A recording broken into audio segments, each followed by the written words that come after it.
Leviticus 27 1-34, through the Bible. Chapter 27. Theme: Commutation of vows concerning persons, commutation of vows concerning animals, commutation of vows concerning houses, commutation of vows concerning land, concerning three things which are the Lord's apart from a vow. When you begin to read this chapter, you wonder why it is here. It seems to be an addendum or a postscript to the book of Leviticus. All the expositors note this, and some actually consider this a major problem of the book.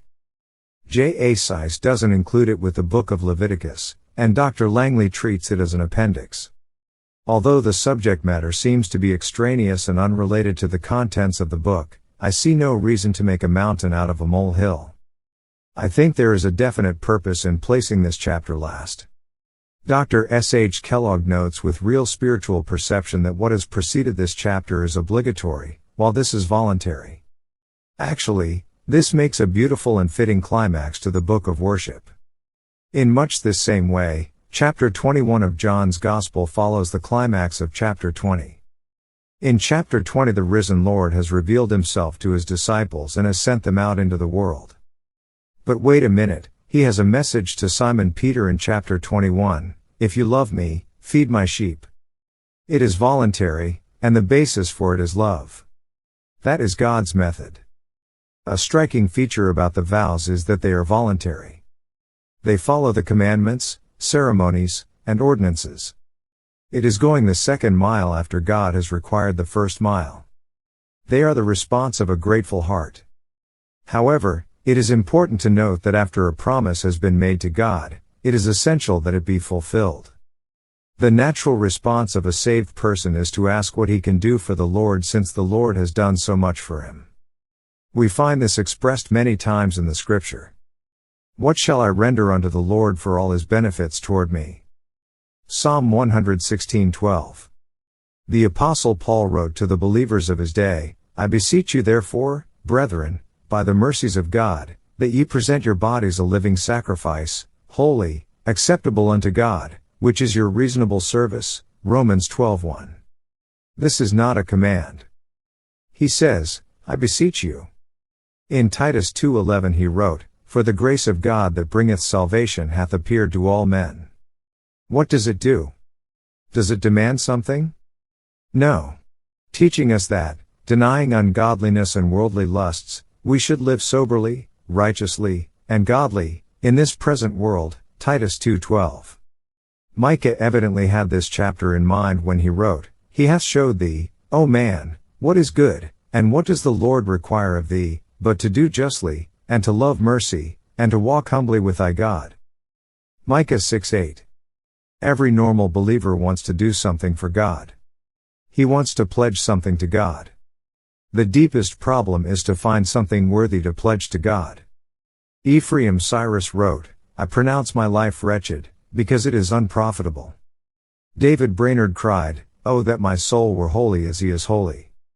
Oh that it were pure as Christ is pure, and perfect as my Father in heaven is perfect."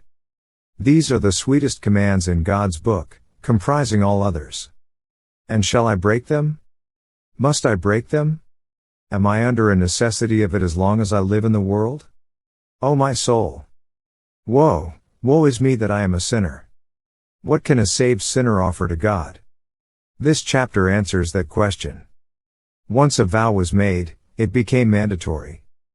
It is a snare to the man who devoureth that which is holy, and after vows to make inquiry, Proverbs 20:25. You make the inquiry first so you know what you are doing. When thou vowest a vow unto God, defer not to pay it, for he hath no pleasure in fools. Pay that which thou hast vowed. Better is it that thou shouldest not vow, than that thou shouldest vow and not pay. Suffer not thy mouth to cause thy flesh to sin, neither say thou before the angel, that it was an error. Wherefore should God be angry at thy voice, and destroy the work of thine hands? Ecclesiastes 5:4-6. There were promissory vows and there were vows of renunciation. These vows figured large in the life of the nation. Then there was the Nazirite vow, which is given in detail in Numbers 6. The most notable vow is the one made by Jephthah. And Jephthah vowed a vow unto the Lord, and said, If thou shalt without fail deliver the children of Ammon into mine hands, then it shall be, that whatsoever cometh forth of the doors of my house to meet me, when I return in peace from the children of Ammon, shall surely be the Lord's, and I will offer it up for a burnt offering. Judges 11:30-31. We know that God strictly forbade human sacrifice. I believe the original can also be translated, when I return in peace from the children of Ammon, shall surely be the Lord's, or I will offer up a burnt offering. Remember that it was his daughter who ran out to greet him. He did not sacrifice his daughter, but he did offer her up to the Lord. This is made clear in Judges 11:39-40, and it came to pass at the end of 2 months, that she returned unto her father, who did with her according to his vow which he had vowed, and she knew no man. And it was a custom in Israel, that the daughters of Israel went yearly to lament the daughter of Jephthah the Gileadite 4 days in a year. In other words, she did not marry. For a Hebrew woman, this was a terrible thing. She was dedicated wholly to the Lord. Jephthah offered her to the Lord, but he did not sacrifice her by killing her. It was a rash vow that he had made, but at least he kept it. If a vow was not kept, a trespass and sin offering must be made. Leviticus 5:4-6. I believe that God will hold you to your vow. A great many Christians today are not keeping their vows to God.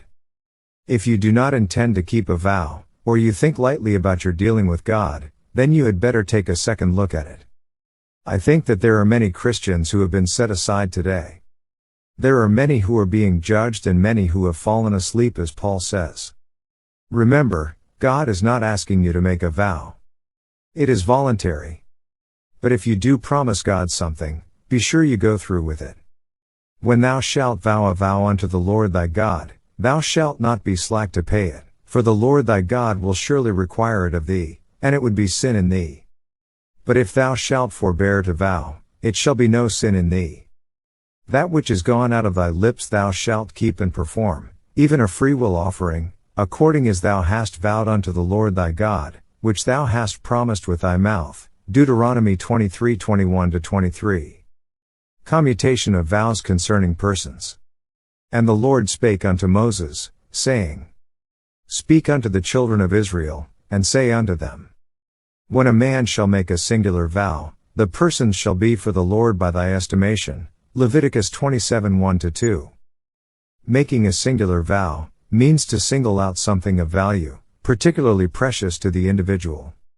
Remember how David would not offer to God something which had been donated to him. Nay, but I will surely buy it of thee at a price, neither will I offer burnt offerings unto the Lord my God, of that which doth cost me nothing. 2 Samuel 24:24. If you are in a church and you are attempting to give to God some offering that costs you nothing, may God have mercy on you. We are not under a tithe system today. Israel was, but we are not. God does not require a tithe of us. We are to give a freewill offering. I can promise you that if you're cheap with God, God will be cheap with you. A successful businessman was asked the secret of his success. He said, As the Lord shovels it in, I shovel it out. The more I shovel it out, the more the Lord shovels it in. Now, that is not to say that the Lord is promising to bless us with money. He has many kinds of blessings for us. However, I do believe that some of us are poor today and some of us have such a hard time financially because of the way we deal with God. A man came to me when the stock market crashed, and he brought in some stock which he offered with this comment, Now that it is going down, I might just as well give it to the church. God have mercy on that kind of giving. We are to give something of value. It should cost us something. And thy estimation shall be of the male from 20 years old even unto 60 years old, even thy estimation shall be 50 shekels of silver, after the shekel of the sanctuary.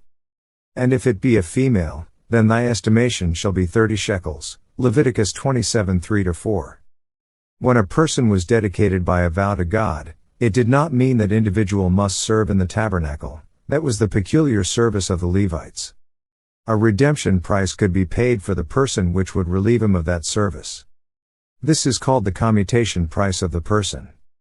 A man between the ages of 20 and 60 was of greater value because of the amount of work he could do. The labor value seemed to be the standard of evaluation. A male in the prime of life could render the most service. By thy estimation meant, that which was the current value among the people. The labor value of a female would be less, but the important feature is that a female could be devoted to God. I think this makes it clear that the daughter of Jephthah was not offered as a human sacrifice but remained unmarried and was vowed to God. Hannah brought little Samuel to the temple as a thanksgiving offering to God in payment of her vow. She said, "For this child I prayed, and the Lord hath given me my petition which I asked of him, therefore also I have lent him to the Lord, as long as he liveth he shall be lent to the Lord." 1 Samuel 1:27-28. She kept her vow. Have you ever come to God and presented yourself to Him? Have you presented your children to God? Your grandchildren? Have you presented your possessions to Him? He hasn't commanded you to do that, but He has said that you may do it. If you do it, then it is mandatory that you make good. And if it be from 5 years old even unto 20 years old, then thy estimation shall be of the male 20 shekels, and for the female 10 shekels. And if it be from a month old even unto 5 years old, then thy estimation shall be of the male 5 shekels of silver, and for the female thy estimation shall be 3 shekels of silver. And if it be from 60 years old and above, if it be a male, then thy estimation shall be 15 shekels, and for the female 10 shekels. But if he be poorer than thy estimation, then he shall present himself before the priest, and the priest shall value him. According to his ability that vowed shall the priest value him. Leviticus 27:5-8. You see that the scale of values was determined by age and not by social position, riches, or prestige. The value was based on the ability to labor. Notice how wonderfully God provided for the poor so they could participate in this voluntary service. A fair and equitable price was set by the priest according to the man's ability to pay. The widow's mite is of more value in heaven than the rich gifts of the wealthy and affluent. There is another striking feature about the vowing of persons. Ordinarily in human affairs, a man pays for the service of another. In the law of vows this is reversed and a man pays to serve God. It is a privilege to serve God.